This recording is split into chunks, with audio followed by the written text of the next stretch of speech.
Your viewpoint on the waiter oil change. I used to think they were a real royal pain in the you-know-what, and I'm willing to bet that a lot of you are watching thinking the same thing. But hang around for a few minutes. You just might change your mind after you see what I got to tell you.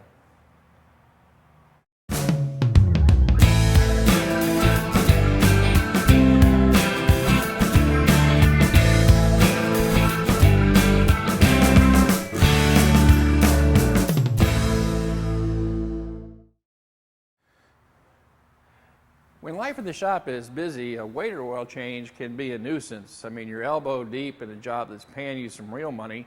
You have to stop what you're doing, find an empty bay, bring the car in, get it done as quickly as you can, try to make something of that typically 3/10 of an hour you're allotted, and then get back to what you were doing.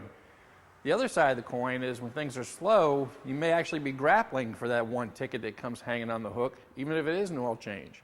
And you may even be tempted to find anything that you can upsell so that you make some money when times are lean. Neither approach is professional. Neither approach is going to help you secure long-term customers.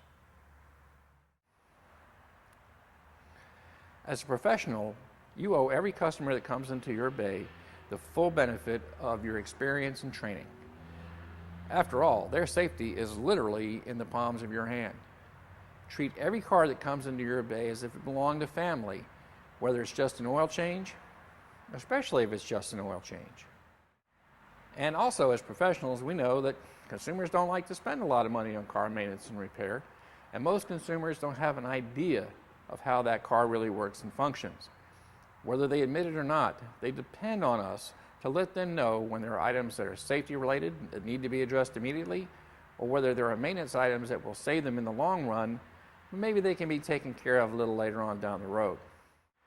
That's why it's imperative that you take the time to check, at a minimum, all the safety-related items on the vehicle.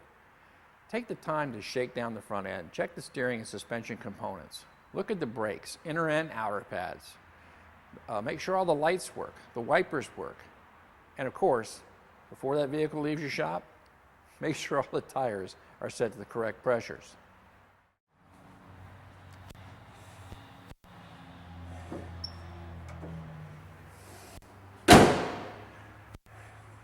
Now, we have all known techs that have just recommended gravy work, what was going to be in their best interest. Heck, recently I had an alignment check performed on my Toyota. Tech brought over the sheet, showed me how the front wheels were both in red, how badly I needed an alignment, and I needed it right now.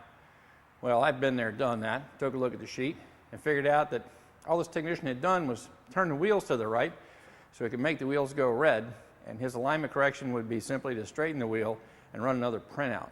These are the kind of guys that we all know exist, even though there's only a few of them that make it harder for the rest of us. And you know what? I can write a book on just about any car that comes into my bay for items that it legitimately needs. Some safety items that need to be addressed right now, and then long-term care, things that are going to make sure the vehicle lasts for that owner, and that can be done when they have the finances to get it done. And if you do it that way, if you do it from the point of view of what's best for the customer, you'll soon find that you have more than enough work to do and many more customers than you ever thought possible. That's going to do it for this edition of The Trainer. I'll see you next month.